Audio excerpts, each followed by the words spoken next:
Hi students, I'm Sonia from Vidya Guru, starting a new session for the month of December 2020. The new session is of current affairs. This session was not I was not planning to upload it, but many students requested for the same as they have their exams approaching. That is why I have actually made this session for those who have their exams. But obviously this session is relevant and important for almost all the students who are actually going to write any competitive exam. If you are writing SSC, bank or any other competitive exam, CDS, CLAT, this session is meaningful and absolutely pertinent for your exam. I'll be starting the session, but before starting, I generally say that this session is in English medium. If you're not comfortable with the language, you can switch to the Hindi session. That Hindi session is obviously for all the students. Although this English session is obviously for all the students who understand English, but this session is primarily made for our South Indian students, is primarily made for our Northeast students, those who are unable to understand Hindi well. I'll start the session with the first question, but I'll be actually giving you a brief, of the session, what I'll be teaching you today. I am actually going to give you the reason to watch the entire session instead of leaving it in between. Okay, I'll start with the first point that I'll be actually talking about, that is Economic Activity Index by RBI. I'll be actually talking about UNESCO's World Heritage Cities also, and there's one T20 series. I'll be discussing about that. I'll be talking about the people who died and they were the CMs of a few states. I'll be mentioning about all of them. RBI's monetary policy will be discussed too. PASEX exercise will be talked about. There'll be many important days. They'll be discussed Human Freedom Index and India's state in that. I'll be discussing about that too. Many days again, and I'll be actually talking about them in detail one by one, and you'll have the reason now that the questions are very significant. You have to watch the session completely. If you like the session, don't forget to press the like button for sure. Share the video with your friends so that they can get the benefit of this session, and please subscribe to our channel, subscribe to Vidya Guru's YouTube channel, press the bell icon which is just beside the subscribe button. If you do that, you'll get the notifications of all the exam relevant videos which we upload. Okay, let me start with the first question. Now you'll be focused, you'll not be moving at all. Try to revise along with me, try to speak along with me. This is for your benefit. Please understand that. I really wish to tell you that if you study, if you read with me, you'll be able to learn it well. Economic Activity Index launched by RBI. The name of this index is Nowcast. Now you need to know that our economy is not doing very well. We need to know what is happening with it. The reason is actually not that, but I want to tell you, if you wish to know what is the growth of India's economy these days, you can actually see that. You can actually see that by this index Nowcast. As the name suggests, you know that by reading the word Nowcast, you can make out that this is going to give you live detail what is the state of our economy. Live detail, whatever I'm seeing, whatever is the state of economy, that will be told to you by Nowcast only on 27 parameters or based on 27 high frequency indicators. This Nowcast is actually designed like that, keeping these 27 indicators in mind. RBI's Automated Banknote Processing Center. This is basically the second point on the first page only. I generally tell you, there's not one question I keep on one page. I try to make it multiple, point page basically for you, because I wish to give you more and more information, more and more knowledge. So read that carefully. RBI's Automated Banknote Processing Center. It is going to get established in Jaipur. It is obviously a newer one which is getting established. You need to understand that RBI publishes its currency somewhere. You must be aware of that there are many places, many centers where RBI actually prints or mints its currency. But there's something else to it. I am telling you that there's some other place which is coming up, a new place. That is, obviously this question is super important and very relevant for your exam. You even know that RBI's automated banknote, automated word is important too, that automated banknote processing center is coming up in Jaipur, where the receipt means receiving storage and dispatch of the currency will take place. As in, these are the things which will be the prime, or you can say pivotal functions of one processing center of RBI, that they'll be receiving the old notes, they'll be storing the notes, and they'll be actually dispatching the currency for all of us too. Let's move to the other point. Cities included in UNESCO World Heritage Cities Urban Landscape City Program. See, first you need to read it what is written, then I'll try to explain that to make it easier for you so that you can grasp it, you can keep it in your mind for long. Cities included in UNESCO World Heritage Cities, and World Heritage Cities I'm referring to Urban Landscape City Program. That Urban Landscape City Program, under this program, cities got included in UNESCO's World Heritage Cities, and they are Gwalior and the other one is Orchha. Gwalior and Orchha, they are located in Madhya Pradesh. So they got a place in UNESCO's World Heritage Cities. Apart from that, as I'm talking about UNESCO, I'll give you more information about it, that we have our historical sites, and we know that they are vulnerable also. If a protective ring sort of thing is made around them, obviously they'll remain protected for long. What I'm trying to say here is, read the sentence: UNESCO World Heritage Site to get protective ring. So I'm referring to one particular site where a protective ring sort of thing will be made, obviously to protect that site only, and that place is Hampi Stone Chariot. Chariot, in Hindi we call it Rath, Rath, just to actually make you more comfortable if you understand the word. Otherwise, Hampi Stone Chariot in Karnataka is obviously a World Heritage Site of UNESCO, which is going to get a protective ring around it. It is in front of Vijay Vitthal Temple. When we actually talk about this World Heritage Site, Hampi Stone Chariot, if you start looking for it even on Google, it will show you straight away Vitthal Temple also, Vijay Vitthal Temple. That means they both are talked, they both are mentioned together. So they are that close by, they are that nearby. I'll move to the other question. First Indian captain to win T20 series in Sena countries. As soon as you read the first sentence, you'll be thinking about Sena, that means you're talking about army, or we have started talking about Shiv Sena. No, we are not talking about them at all. Sena is South Africa, must be laughing at it, I'm sure.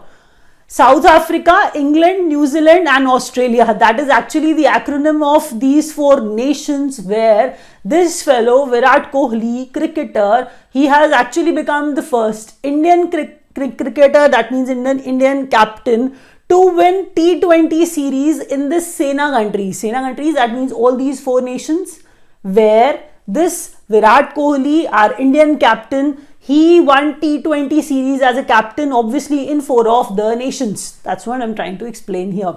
And I hope you understood that. Man of India, Australia T20 series. Okay, see why I was mentioning it. I was mentioning it because India played Australia. And India playing against Australia, they beat them. They defeated Australia. That means India won that, and man of the series came out to be Hardik Pandya in this particular series, where Australia got beaten by India.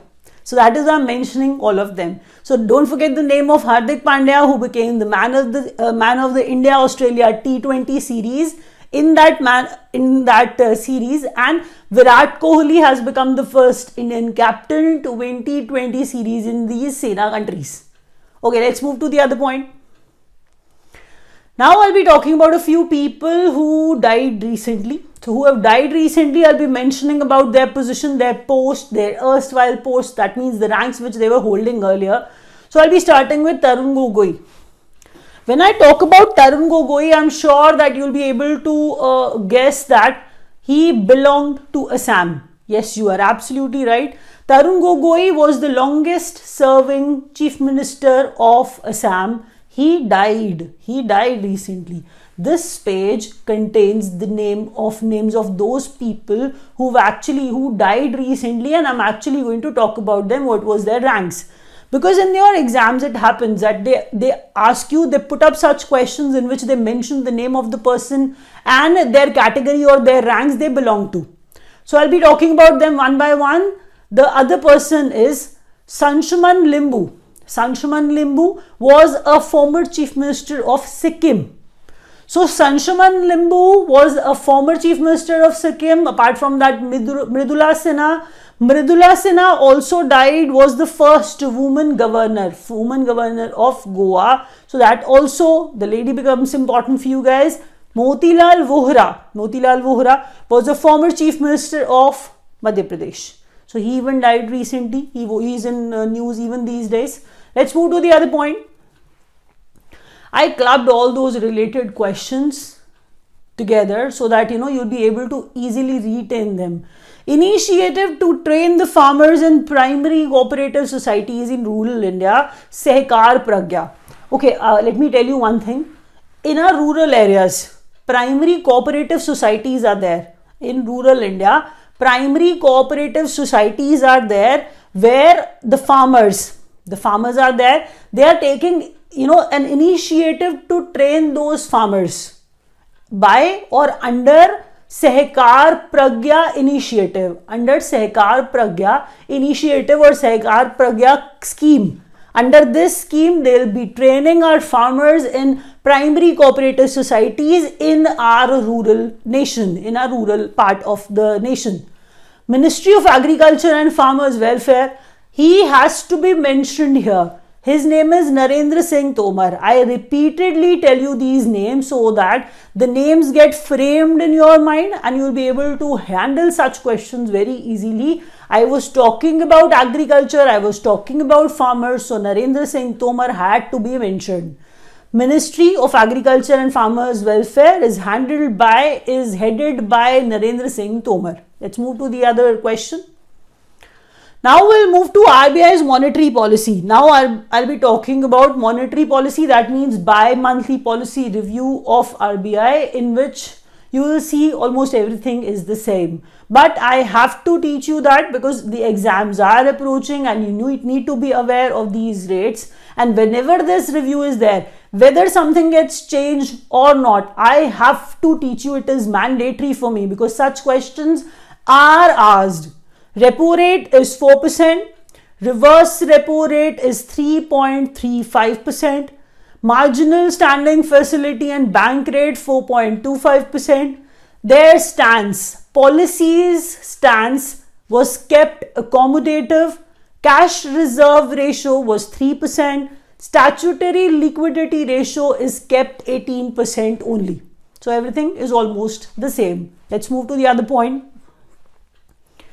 PASEX is basically an exercise, passage exercise. PASEX, call it passage exercise, held between the navies of India and Russia. Eastern Indian Ocean region is the venue of this exercise. As in this exercise took place at Eastern Indian Ocean region between India and Russia. As I've mentioned, the navies of India and Russia, that means I was trying to tell you that this was a maritime exercise between India and Russia. The name of the exercise was PASEX, passage exercise. And when I move ahead with the other exercise which took place, that was between India and Indonesia. When I actually pronounce the names of these two nations, read the names carefully. The first IND states India and the other one INDO for no confusion. We did not keep it as IND or IND. I've mentioned it INDO. So the first one is India and the other one is Indonesia. Indonesia, Corpat. Corpat is the name of the exercise. Corpat is Coordinated Patrol. Coordinated Patrol 2020, as I told you, between India and Indonesia. I have to tell you that this was a maritime exercise too. The other question is, now we'll talk about December 2020, which was kept Gaurav Maha. Gaurav, what sort of Gaurav we have? Gaurav is the word, it is a Hindi word which means pride actually. That is why I have written it in the brackets that it is a Pride month. December 2020 is kept as Gaurav Mah, that means Pride month. Armed Forces Flag Day. Armed Forces Flag Day is observed on 7th December. See, what I've mentioned here is that for armed forces, this day is there. So you have to call it Armed Forces Flag Day, 7th December. Vijay Divas is celebrated or observed on 16th December. Let's move to the other point.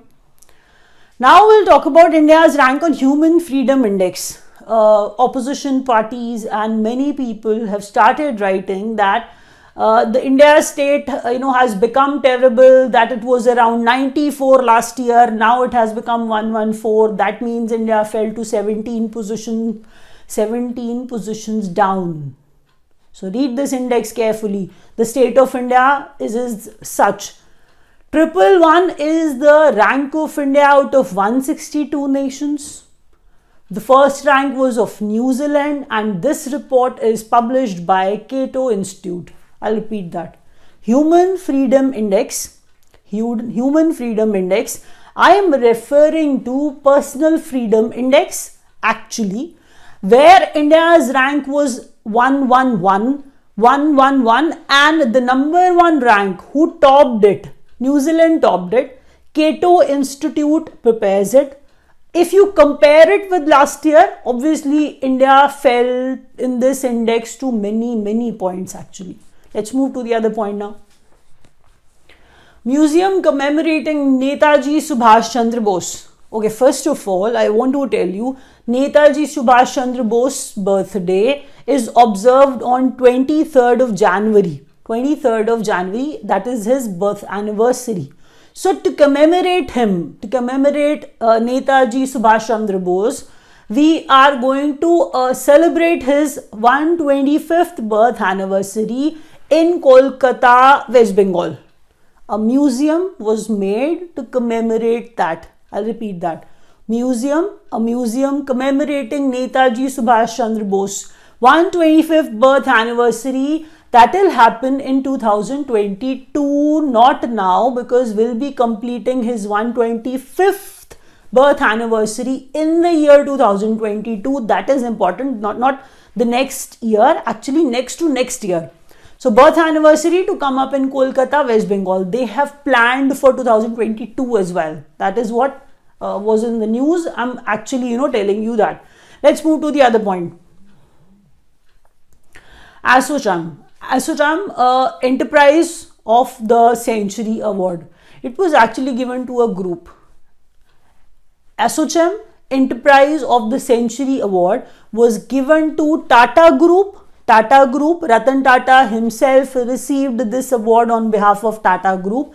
And this award, Enterprise of the Century Award, was given to a group. Don't forget that as well. Organization received it. Let's move to the other point. Electronic spot platform for agri commodities launched by BSE, that is BEAM. I'll explain that. We are talking about agri products, we are talking about agricultural commodities, but how are we going to sell them? BSE is launching it, and there will be e-spot, e-platform, e-portal, electronic spot platform will be made, that is BEAM actually, made by BSE. That is why the full form contains BSE in it. BEAM has BSE, E has obviously electronic in it, A agricultural, and M stands for markets. So the full form of BEAM is even important for you. For agri commodities, they have launched this e-platform BEAM, and it was launched by BSE. What is BEAM? BEAM is BSE e-agricultural markets. The other point is Young Champions of Earth Prize 2020. Young Champions of Earth Prize. So Earth Prize, as the word Earth Prize is there, we are obviously going to talk about United Nations Environment Program here. This award is given by United Nations Environment Program. Environment Program is there. Why? Because Earth Prize is there. Try to relate it that way. Vidyut Mohan received this award, UN Population Award, Institutional Laureate. Institutional Laureate, that means it was actually given to an institute. That is why we have mentioned it, Institutional Laureate. UN Population Award was given to HelpAge India. HelpAge India. So HelpAge India is an institute. That is why it is mentioned as institutional recipient, institutional laureate of this award, UN Population Award. The other point is RBI regulatory sandbox. Regulatory sandbox. Okay, first of all, when I read such a thing, and when you read RS, you'll be thinking I'll be talking about Rajya Sabha. It is not that. I'm actually going to explain regulatory sandbox here and not Rajya Sabha. RBI is regulatory sandbox. What is that? Let me explain that to you first, then I'll be moving ahead. A regulatory sandbox framework allows banks and financial companies, fintech companies, to conduct live testing of new products, services in a controlled environment. I'll explain that to you. First, you read the lower line, lower sentence, so that you can at least understand a bit on your own. Regulatory sandbox. What is regulatory sandbox? I was telling you that it is a framework. Regulatory sandbox is a framework for whom? For banks, for fintech startups. What they'll be doing with that sandbox, they'll be actually trying to explore their product, trying to test their product before delivering it to us. They'll be testing that product. The final testing will be done in a controlled manner, in a controlled environment, in this RS, in this regulatory sandbox.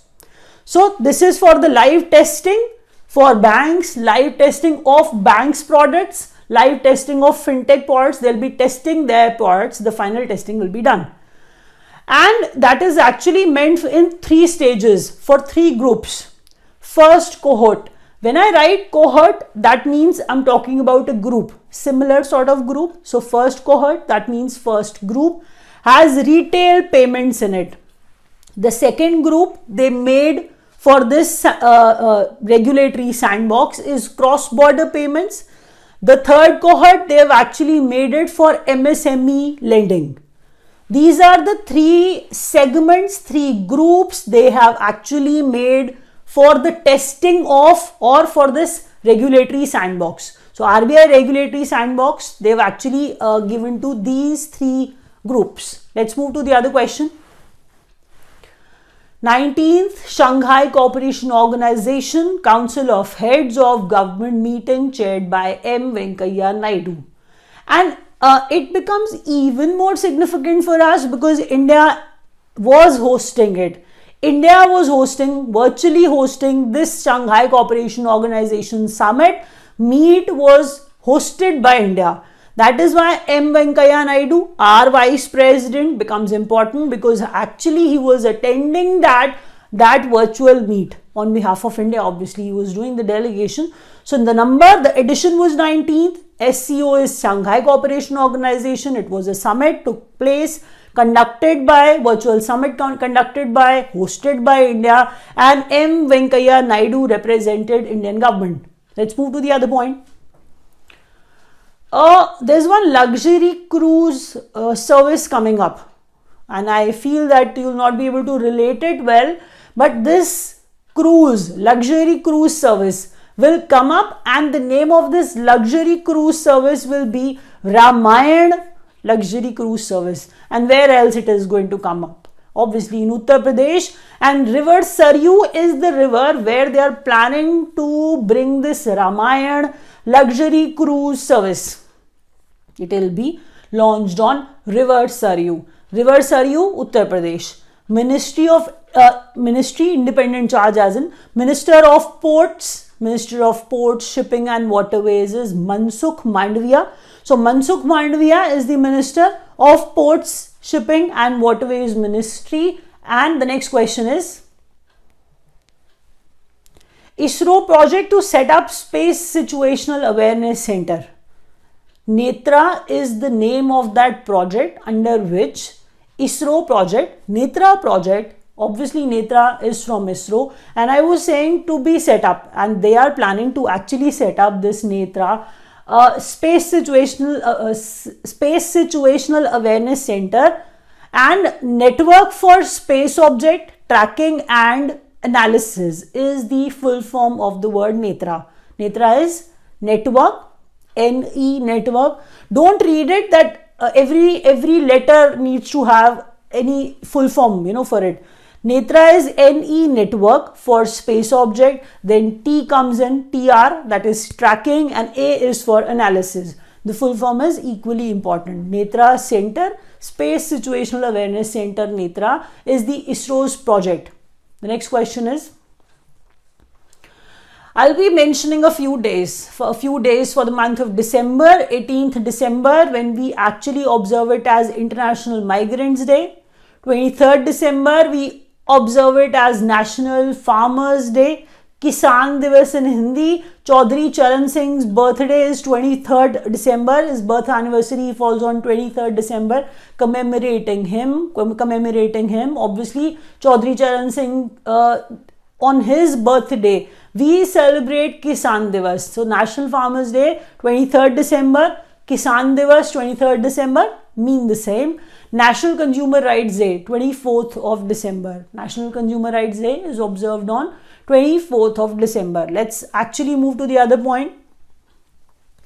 National Pollution Day. National Pollution Day is observed on Bhopal Gas Tragedy Day, and that was 2nd December 1984 basically.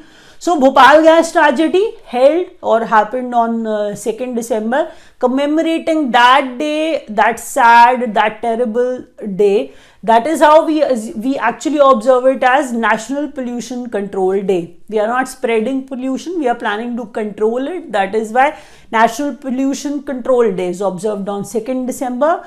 World Computer Literacy Day. Computer Literacy Day is on 2nd December, is observed on 2nd December.